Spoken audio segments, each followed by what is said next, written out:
differentiators are it's carrier grade capability, it's wherever our customers need it, and we're completely flexible in the way that we could deliver that bandwidth. And those three things combined make O3b mPower completely unique. The first 2 satellites of our initial 11 will soon be launching into medium Earth orbit. They will join SES's current O3b system at 8,000 kilometers above the Earth's surface, building on SES's pioneering legacy of empowering businesses, governments, and communities in some of the most difficult to reach places on Earth. With O3b mPower, we're taking that experience even further. O3b mPower is scaled ridiculously from the original O3b constellation, and that means that in all our verticals, in cruise, in government, in fixed data, we're able to serve not just 10 beams per satellite, but 5,000 beams per satellite. So the number of applications that we can support on O3b mPower has just grown hugely, and all with the ambition of making sure that we're supporting all of our customers' networks and all of their needs. O3b mPower's secret lies in the unique combination of the most innovative satellites, industry-leading ground infrastructure, and advanced software systems, all developed to form a future-proof network, ready to bring an extraordinary level of performance to satellite-enabled communications.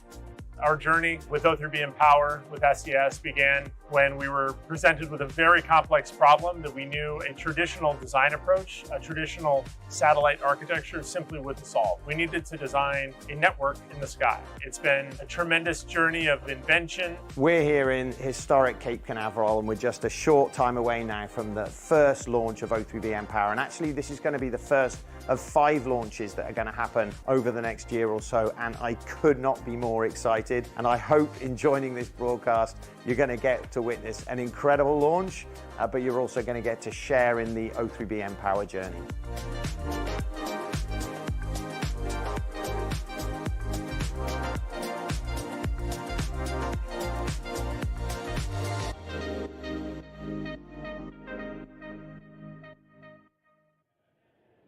We are just over 7 minutes away from liftoff, so we're going to take a closer look at the vehicle that you see on your screen.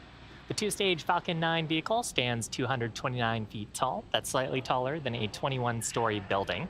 That bottom 2/3 of the vehicle is called the first stage, and sometimes known as the booster.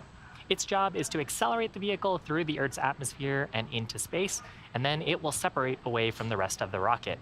Now, today's booster is flying for its 8th time, previously having supported cargo resupply missions 22 and 25, crewed missions 3 and 4, the Turksat 5B mission, Eutelsat Hotbird 13G, and 1 Starlink mission. Now, above the first stage, we have our second stage. It has a single Merlin vacuum or MVAC engine, and that ignites shortly after the stages separate. The second stage is what will ultimately carry the O3b mPower satellites to space. Stage 1, RP1 load complete. The satellites are safely enclosed inside the 17-foot diameter payload fairing, which is that large barrel structure at the top of the vehicle, the nose cone, right above the second stage. It's made of a carbon composite material, and it protects the satellites on their way to orbit. We'll jettison those fairing halves approximately 3 minutes and 20 seconds into the flight. Now, for today's mission, we've got 2 spacecraft on board on the second stage inside that fairing. Each payload will deploy at separate times, about 6 minutes apart from each other. There's a great view of the 2 mPower satellites on your screen.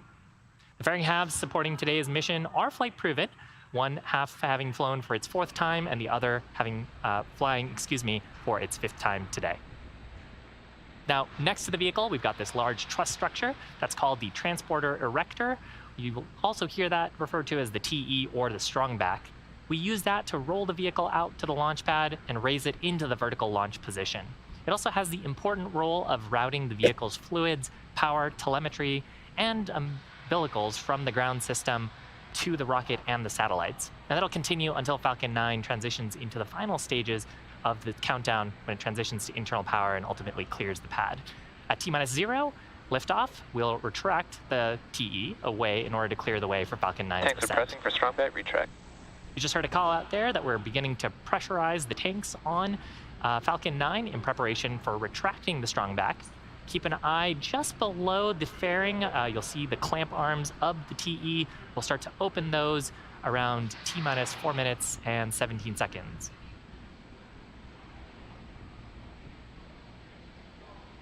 Beautiful day for an Starting almost strong night back lower. launch.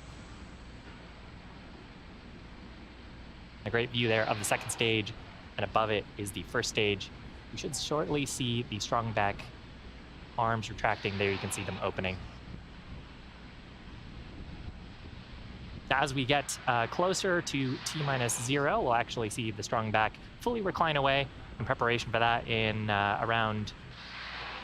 just after T-4 minutes, we'll see the strong back begin a short recline away from the vehicle.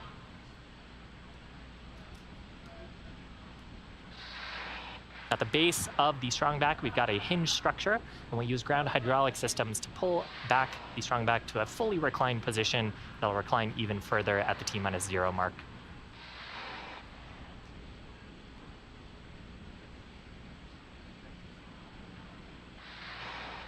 Next major milestone coming up at about the T-3 minute mark. That'll be liquid oxygen loading complete on the first stage.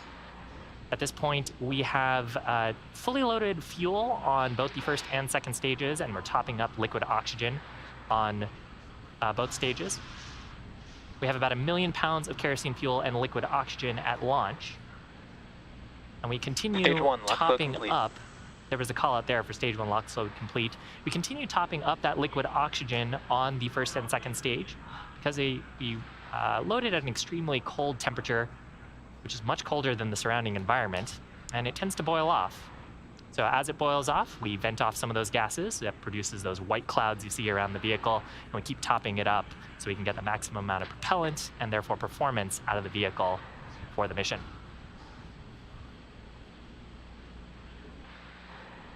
So next major milestone, liquid oxygen loading complete on the second stage. You can actually see how cold the tank skin is on the second stage with those white clouds forming around it. Again, that white cloud's actually the moist Florida air condensing around and forming water vapor clouds around the stage.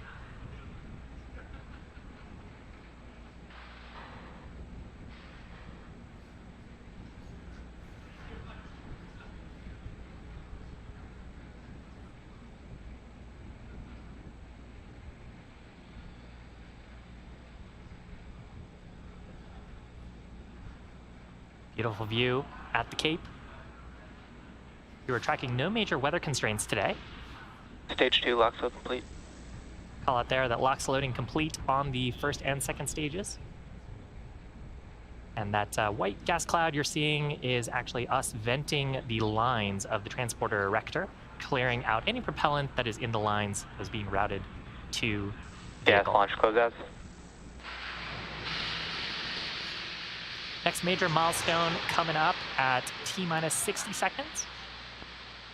That'll be when Falcon 9 transitions into startup. That means that its internal flight computers will have taken over the launch countdown. They'll continue to have control of the vehicle through the rest of the mission. At T-minus 2 seconds, we'll light those Merlin 1D engines in preparation for liftoff.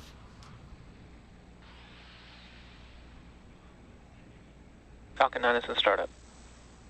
So with that, the O3b mPower satellites continue to look healthy. Range and the vehicles are go for today's launch. Weather's looking great. Last major milestone here is the launch director's final go for launch. LD, go for launch. And with that, we're ready to launch in just about 40 seconds. So with that, let's watch as Falcon 9 takes the O3b mPower satellites to orbit. T-minus 30 seconds.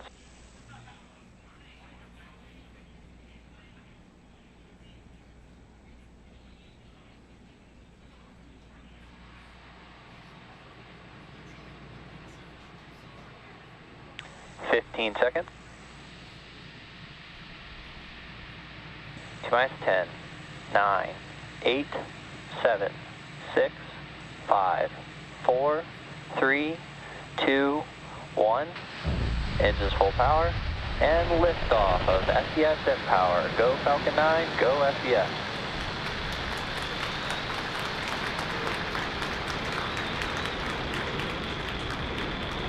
Vehicle's pitching downrange. M1D chamber pressure stop.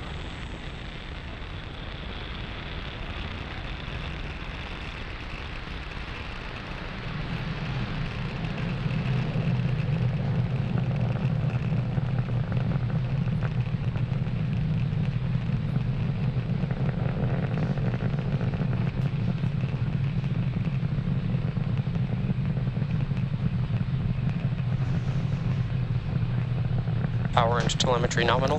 Falcon 9 has successfully lifted off from Space Launch Complex 40 at the Cape Canaveral Space Force Station in Florida, carrying the O3b mPower satellites to orbit. Here's a great view from the first stage, looking down at those Merlin 1D engines.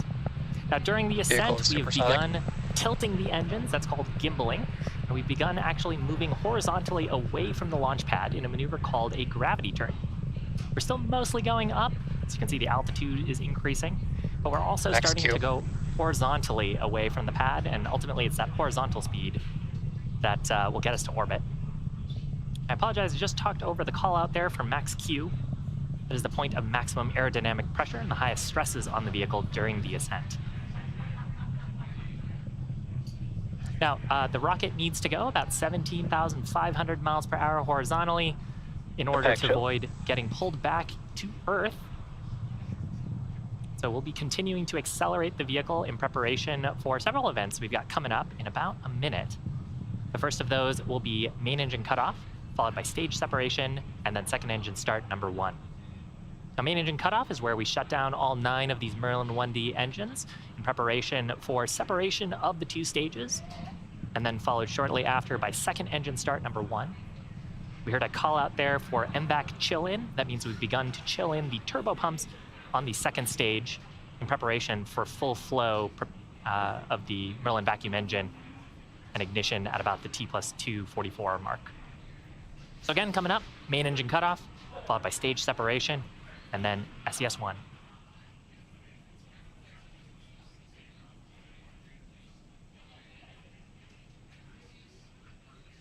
Nico.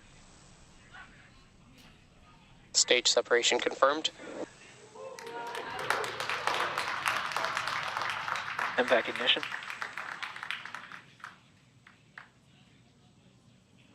Great views. Left-hand side of your screen is looking up through the inner stage where the Merlin vacuum was sitting. You can see that's now a first stage view of the grid fins deploying. Right-hand side of your screen is that Merlin vacuum engine having started its burn. It'll continue burning for about the next 5 minutes. Next major milestone will be deployment of the fairing halves. Now that we're high enough in the atmosphere, we can actually jettison that mass and recover the fairing halves for use on a future mission.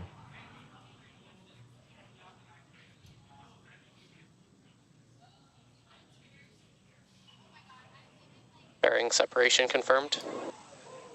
Great shot. On the right-hand side of your screen is the top of the payload adapter.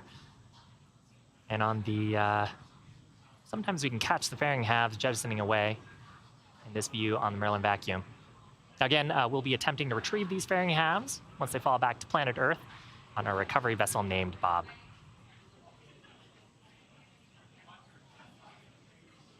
If you're just joining us, welcome. Acquisition of signal, Bermuda. About T+4 minutes into today's mission, had an on-time liftoff from Space Launch Complex 40 in Florida.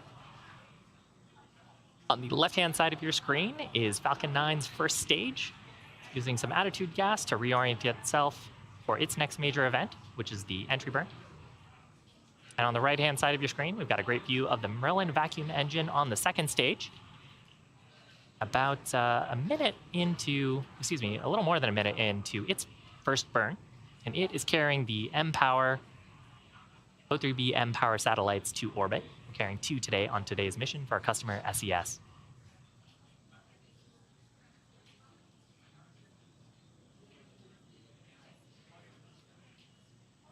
Next major event is going to happen on the first stage, which is on the left-hand side of your screen. That'll be the entry burn. During the entry burn, we relight 3 of the Merlin 1D engines on the first stage. The center engine, followed shortly after by 2 of the radial engines. And we do that to slow down the vehicle. And that helps us reduce the re-entry forces and heating, and ultimately allows us to recover and reuse that first stage. So right now, the first stage is periodically doing some bursts of its attitude control gas. We're trying to get the engines pointed back towards the Earth, so we can slow ourselves down once we get to the entry burn time, that in about a minute from now. Now this view is of our Merlin vacuum engine. We've got cameras on either side of the engine. You can see the glow of the nozzle from those hot exhaust gases, transferring heat into the engine, and that heat is radiating away to the cool background of space. Now, during re-entry on the first stage, we actually put that nice layer of soot on the first stage. That soot actually comes from flying through the rocket's exhaust gases. You can see that we're still going extremely fast, about 8,000 kilometers per hour on the first stage. That'll slow down as we do the entry burn, but the rocket's plume, which is carbon-based, ends up coming back onto the surface of the rocket and leaves that nice layer of soot that you see on our flight-proven boosters. Entry burn scheduled to start here in about 10 seconds. Keep an eye out for that on the left-hand side of your screen. Stage 1 FTS is safe.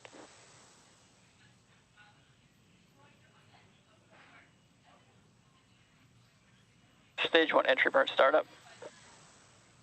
Successful entry burn startup, this burn lasting just about a little over 20 seconds. You can see that our speed is rapidly decreasing.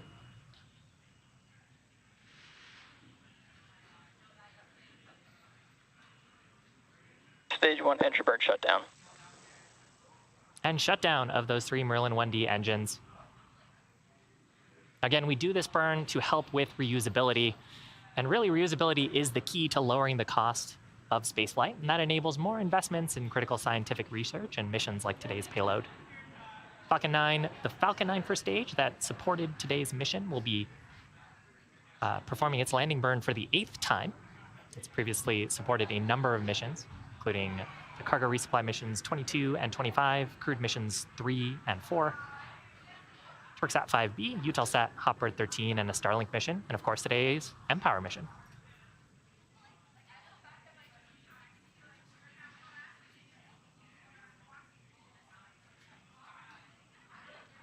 Next major event is actually shutdown of the Merlin vacuum engine Stage 2 that we FTS see is safe. on our screen.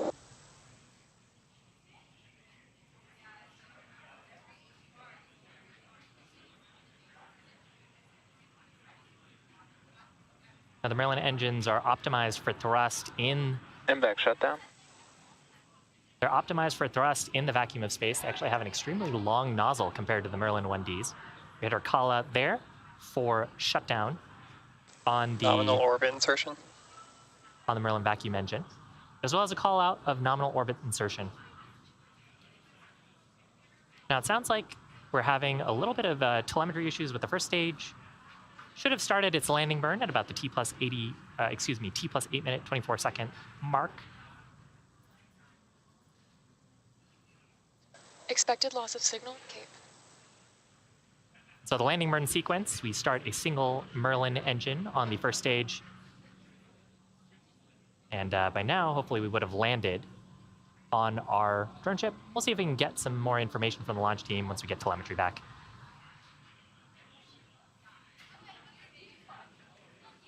So at this point, the mission is not over yet. We've just completed the first of 3 burns on this Merlin vacuum engine on the second stage.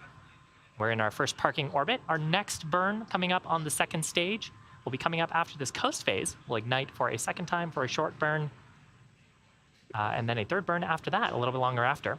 So we'll see you back here in about the T plus 27 minute mark for second engine start number 2. See you back in about 17 minutes. In the meantime, enjoy the space tunes.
Expected loss of signal, Bermuda.